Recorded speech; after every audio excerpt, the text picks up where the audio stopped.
The crimson paint felt cold against Erika's skin as the temple matrons applied the final ritual markings to her arms and face. Each stroke of the ceremonial brush carried the weight of her people's desperation, transforming her from warrior's daughter into living currency. The Tsari had lost too much blood, too many young warriors, too many fertile valleys scorched by human orbital strikes. This was the price of survival. "Hold still, daughter of Vextar," whispered Elder Keshra, her weathered hands steady despite her obvious distress. "The patterns must be perfect. You carry our honor now." Erika's golden eyes remained fixed on the polished metal mirror before her. The geometric designs covering her blue-gray skin marked her as Velthara, the offered one. In her people's long history, such offerings had always been temporary, political marriages that could be dissolved when circumstances changed. But this was different. The humans didn't understand Sari customs, and the treaty documents spoke. In brutal clarity, she was to be given to their war hero as permanent property, a living symbol of Sari submission. "I understand, Elder," Erika replied, her voice steady despite the rage burning in her chest. Her father's choice had been logical: offer his daughter to prevent the extinction of their clan. But logic didn't ease the humiliation or the fear of what awaited her in human hands. Commander Yalin Thorne stood on the observation deck of Outpost Meridian, watching the Tsari transport approach through the viewport. His reflection stared. Back, a man of 32 with brown hair graying at the temples, green eyes that had seen too much war, and hands that had signed too many death warrants. The uniform bore the silver star of the Colonial Defense Corps, earned through 3 years of brutal fighting against an enemy he'd come to respect. "Sir, the delegation has arrived," reported Lieutenant Hayes, her voice carefully neutral. The entire crew knew about the gift. It had been the subject of heated debate in the officers' mess for weeks. Acknowledged. Jalen's jaw tightened. He understood the necessity of this arrangement, the delicate political balance that kept the colony worlds from erupting into another decade of warfare. But understanding didn't make it palatable. He'd spent his military career fighting for human freedom and dignity. Accepting a sentient being as property felt like betraying everything he'd fought for. The docking bay ceremony was austere by design. No celebration, no pageantry, just the grim business of concluding a war. Chieftain Vextar led the Tsari delegation, his towering frame draped in traditional black robes of surrender. Behind him walked Erika, her head held high despite the ritual chains around her wrists. Yalin studied her as the procession approached. She moved with a warrior's grace, each step deliberate despite her bonds. The ceremonial markings couldn't hide the intelligence in her eyes or the carefully controlled fury in her posture. This was no broken captive. This was a proud daughter of a warrior people, sacrificing herself for her clan's survival. Commander Thorne, Vextar's voice carried the weight of defeat as he spoke in accented standard. "I present my daughter, Erika of the Blood Moon clan. She is yours now, as agreed in the treaty. Do with her as you will." The ritual words hung in the recycled air like a blade. Around them, both human and Sari witnesses waited for Jalen's response. This moment would be recorded in history books, analyzed by scholars, and remembered by both species for generations. Yalin stepped forward, his dress uniform crisp under the harsh lights. He looked into Erika's eyes, seeing the steel beneath her resigned expression. When he spoke, his words carried clearly through the silent bay. "I accept the terms of the peace treaty." He paused, knowing his next words would surprise everyone present. "But I do not accept ownership of any sentient being." The silence that followed was deafening. The silence stretched until Lieutenant Hayes cleared her throat nervously. "Sir, perhaps we should escort our guest to her quarters," Yalin interrupted, his tone brooking no argument. He turned to address the assembly. The peace treaty is sealed. The war is over. Dismissed. As the witnesses dispersed in confused murmurs, Arika remained motionless, her chains suddenly feeling heavier than before. This wasn't how these ceremonies were supposed to end. She'd prepared herself for immediate humiliation, for being dragged away to serve her captor's pleasure. Instead, the human commander was walking away, leaving her standing alone with a young human female officer. "Ma'am?" Lieutenant Hayes approached cautiously. "If you'll follow me, I'll show you to your quarters." "My quarters?" Arika's voice carried a dangerous edge.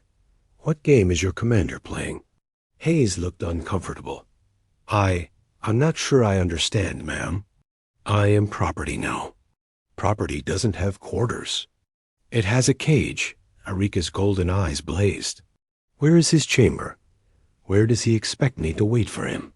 The human woman's face flushed red. "Commander Thorne doesn't. He's given you the VIP suite in Sector 7. Your own space. Your own. Freedom. Freedom." The word tasted foreign on Arika's tongue. She followed Hayes through corridors filled with staring human faces, some curious, others hostile. The whispers followed her. Alien, enemy, prize of war. She held her head high, refusing to show weakness. The quarters were larger than her family's dwelling back home. A bed with clean linens, a desk with data terminals, even a small food preparation area. Most shocking of all, no locks on the inside, and a privacy seal that she could control. "The commander left these for you," Hayes said, gesturing to civilian. "Clothes laid out on the bed. He thought you might want to. Well, change out of the ceremonial garments." After Hayes left, Arika stood alone in the center of the room, her mind racing. This had to be a trap. Humans were conquerors. They took what they wanted through force. Yet here she was, unchained, in quarters fit for an honored guest rather than a war prize. She waited through the night, muscles tensed, expecting the door to chime at any moment. When it didn't, she began to pay stat by the second day. Her suspicion had curdled into fury. She sought out Commander Thorne, finding him in the outpost's command center studying supply reports. "What is your purpose?" she demanded, ignoring the shocked stares of the bridge crew. Jalen looked up calmly. "Could you be more specific?" "Your purpose with me. I was given to you. I am yours by right of conquest and treaty. Yet you leave me sitting in luxury while you—" She gestured helplessly. "What do you gain from this?" "Perhaps we should discuss this privately." Yalin stood, nodding to his officers. "Lieutenant Hayes, you have the bridge." In his private office, Arika circled like a caged predator. "I don't understand you, human. I've studied your people. You take what you want. You conquered 6 Seri worlds in 3 years. Now you have what you want most, total victory, symbolized by the daughter of your greatest enemy, and you do nothing with it." "What would you have me do?" Yalin asked quietly. "Use me. Claim me. Show your people that the Seri are truly defeated." Her voice cracked with frustration. "Don't you understand? My people expect me to suffer for their survival. If I don't, what meaning does their sacrifice have?" Yalin studied her for a long moment. "I didn't fight this war to become a master of slaves, Arika. I fought it to protect my people and find a way to peace. Peace built on my humiliation. No," his voice was firm. "Peace built on mutual respect. Your father offered you to save his people. I accept that sacrifice by refusing to diminish it through cruelty." "You're making me weak," the words exploded from her. "My people will think I've forgotten them, that I've chosen comfort over duty. Then prove them wrong." Yalin moved to the window, overlooking the outpost's main plaza. "Prove that strength doesn't require suffering. Show them that peace can exist without conquest." Arika stared at his back, her worldview tilting dangerously. I don't know how. Neither do I, he admitted, but maybe we can figure it out together. That evening, Arika found herself on the observation deck where she'd first seen the human commander. The stars looked the same as they had from her homeworld, but everything else had changed. Below in the plaza, humans and the few Tsari civilians who'd chosen to remain worked side by side, their children playing games that mixed both cultures. For the first time since arriving, Arika began to wonder if the commander's strange mercy might be something more dangerous than cruelty. It might be hope. 3 weeks passed in an uneasy routine. Arika found herself with unprecedented freedom to explore the outpost, though she remained under subtle surveillance. The stares followed her everywhere, some hostile, others merely curious. She began to understand that not all humans approved of their commander's decision. "She's probably a spy," she overheard Major Kellens telling a group of officers in the commissary.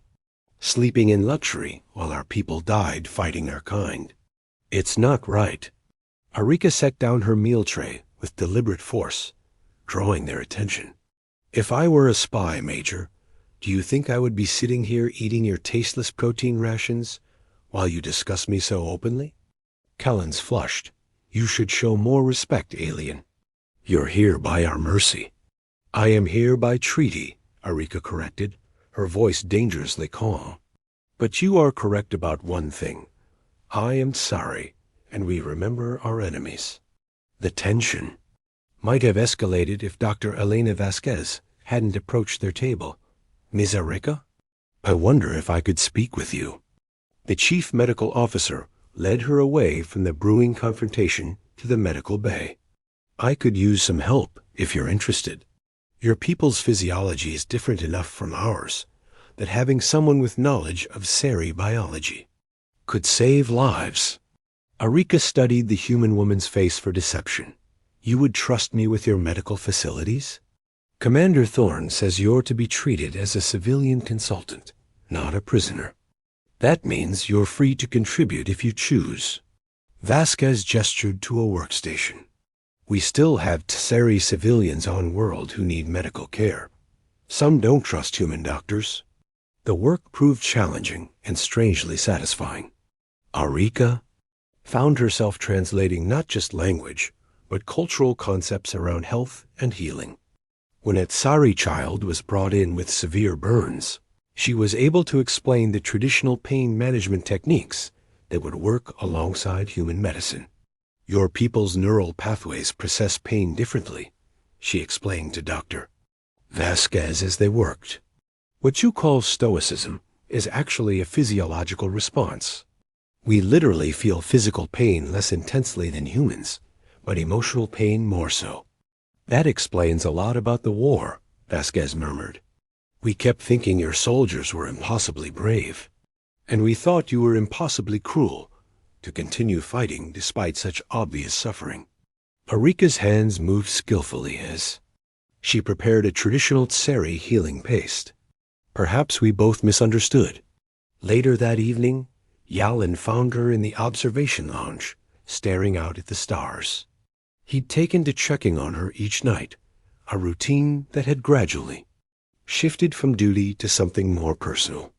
"Dr. Vasquez says you saved 3 lives today," he said, settling into the chair beside her.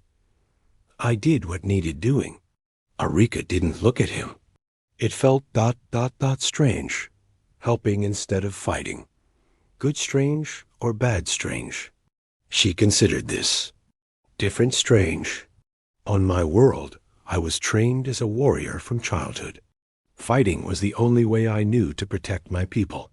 Today, I protected them by healing. "Tell me about your world," Yalin said quietly. "Before the war." Arika was quiet for so long he thought she wouldn't answer. Then, slowly, she began to speak of crystal cities built into cliff faces, of the great hunts that determined clan leadership, of the seasonal festivals where the different clans would gather to trade stories and genetic diversity. "It sounds beautiful," Yalin said when she finished. It was. Your orbital bombardments made sure it never will be again. The bitterness in her voice was sharp, but not accusatory, merely factual. I know. I gave some of those orders. He met her eyes steadily. I'm not proud of everything I did to win this war. Then why did you do it? Because the alternative was worse. Your people were expanding into human space, taking our colonies. We had to stop it or face extinction ourselves. Arika turned to study his profile. And now? Now I'm hoping we can. Find a better way forward. He stood to leave, then paused. Arika? What you're doing in the medical bay? It matters. You're showing both our peoples that enemies can become allies. As he walked away, Arika found herself watching his reflection. In the window, long after he'd gone, the human commander was not what she'd expected. He carried his authority with confidence, but not arrogance, made decisions based on principle rather than convenience, and treated her with a respect she'd never experienced from her own peoples. Leaders. For the first time since her arrival, she wondered what might happen if she stopped waiting for the other boot to drop and started, believing that his strange mercy might be genuine. The thought terrified her more than any battlefield ever had.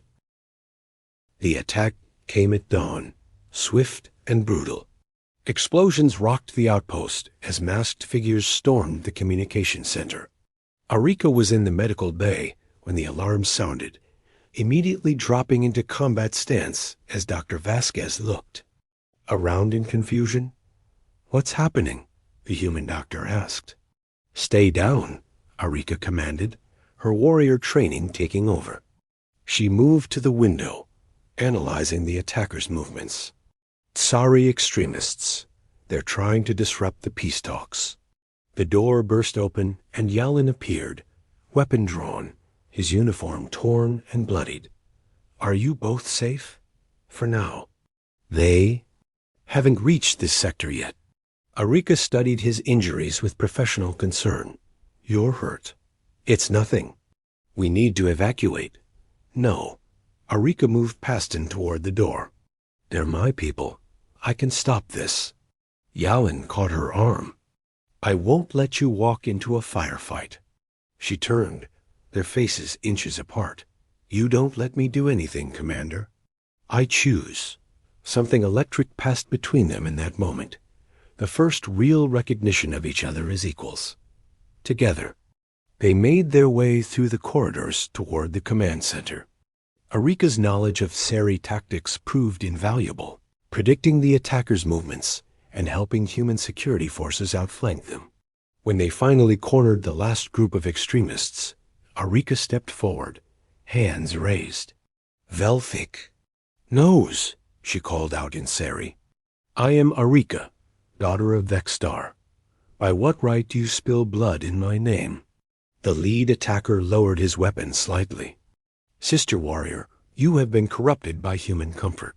We come to free you from this dishonor. I dishonor myself, Arika replied firmly, by choosing healing over hatred, by choosing to build rather than destroy. She gestured to Yalin. This human shows me more respect than my own father ever did. He gives me choices you would deny me. He has poisoned your mind. He has opened it. Arika stepped closer. The war is over, Keltage. Our people need food and medicine, not more bloodshed. The confrontation ended without further violence, the extremists surrendering rather than harm the daughter of their chieftain. But the incident had shaken everyone's confidence in the fragile peace. That night, Arika found herself in Jalin's quarters, helping him treat a deep cut on his shoulder that he'd been ignoring. You should have gone to Dr. Vasquez, she scolded, cleaning the wound with gentle efficiency. I should have done a lot of things. His voice was tired. I should have seen this coming. Should have had better security. Should have what? Locked me in chains so those fools couldn't claim to rescue me? Arika's hands stilled. You did the right thing, Yalin. Today proved that. It was the first time she'd used his given name. The intimacy of it hung in the air between them as she continued tending his wound. Her touch was gentle but sure, and he found himself studying the elegant lines of her face, the way her silver hair caught the light. "Arika," he said softly, "I need you to know what I feel for you. It's not because of the treaty. It's not about politics or symbols, or—" She silenced him by placing a finger against his lips. "I know." Her golden eyes met his. "I feel it too. This connection between us. It frightens me." "Why?" "Because it makes me want things I was never allowed to want." Her voice dropped to a whisper. "It makes me want to choose you, not because I must, but because I wish to." The space between them disappeared. Their first kiss was tentative, questioning, then deeper as they found their answer in each other. When they finally broke apart, both were breathing hard. "Are you certain?" Yalin asked, his forehead resting against hers. "I have never been certain of anything in my life," Arika admitted, "but I am certain of this moment. Of you." They made love with a tenderness that surprised them both. Arika had expected conquest, domination, the crude claiming her peoples. Stories had prepared her for. Instead, Yalin worshipped her body with gentle hands and patient kisses, taking time to learn what pleased her, to show her that desire could be mutual, rather than one dash-sided dot afterward. They lay entwined in the darkness, their different biologies creating an interesting contrast, her cooler skin against his warmth, her need for less sleep allowing her to watch him rest. "What happens now?" she asked when he stirred. "Now we figure out how to make this work," he replied, pulling her closer. "Not the treaty marriage your father arranged, but something real, something chosen. The treaty can be renegotiated. You're not property, Arika. You never were." His hand found hers in the darkness. "But I want you to stay, not as an obligation, but as my partner, if you'll have me." Outside their window, the first light of dawn painted the sky in shades of gold and blue, colors that reminded Arika of home, but also of possibility. For the first time since leaving her father's house, she began to believe in a future she could choose for herself. 6 months later, the formal peace celebration was set to take place in the colony's capital city. Representatives from both species would witness the signing of the final accords, with Arika and Jalin's relationship serving as the ceremonial bridge between their peoples. What should have been a moment of triumph felt heavy with unspoken tensions. "Intelligence suggests coordinated attacks from both sides," Lieutenant Hayes reported during the morning briefing. "Human separatists who want the war to continue, and Sari purists who see the peace as surrender." Yalin studied the threat assessments with growing concern. "They're planning to target the ceremony?" "Target you both, sir. Remove the symbols of peace, reignite the conflict." Hayes hesitated. "Sir, perhaps you should consider—" "We're going," Harika interrupted from the doorway. She entered the briefing room with the fluid grace that had become familiar to the human officers. "If we hide from extremists, we prove their point that peace between our species is impossible." "It's too dangerous," Yalin said immediately. "If something happens to you, then I die as I choose to live, standing beside you, not cowering behind you." Her golden eyes blazed with determination. "My people need to see that I haven't been broken by human captivity.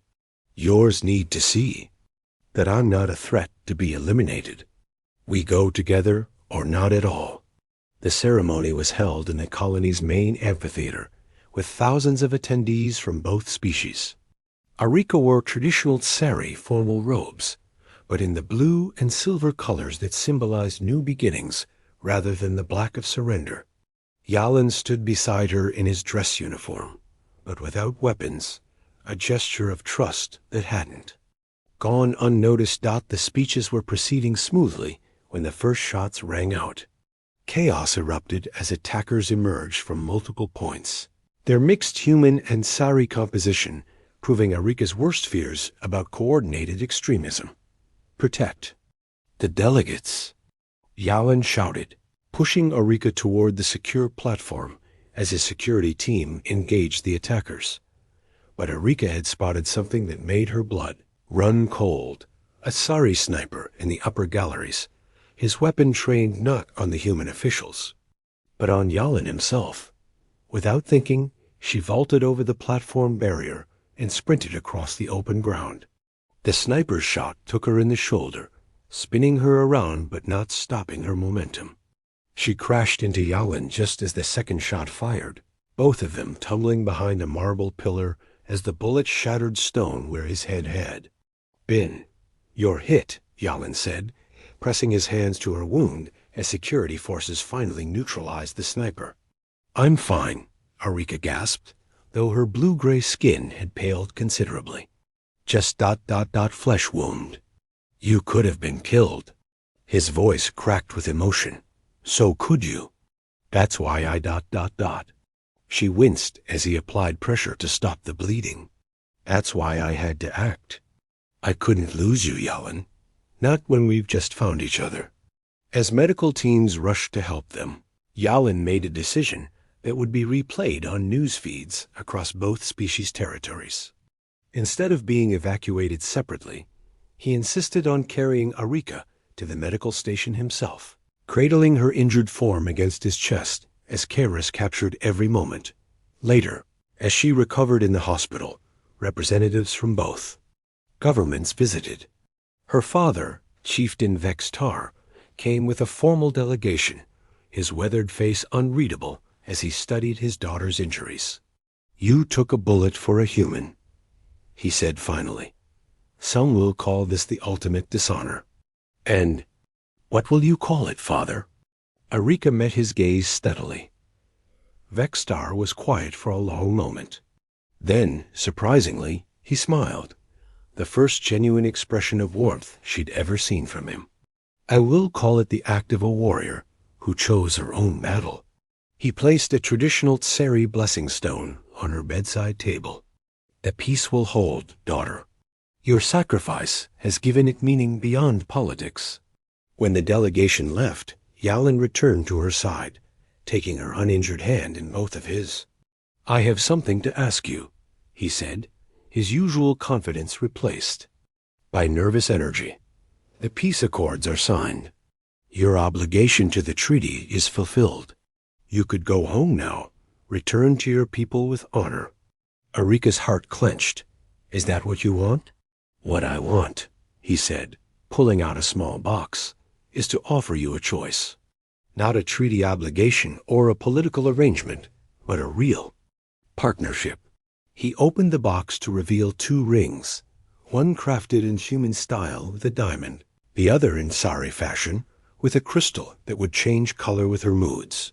"Marry me," he said simply. "Not because you have to, but because you want to." Not as a symbol of conquest, but as a symbol of hope. Arika stared at the rings, thinking of everything that had brought them to this moment.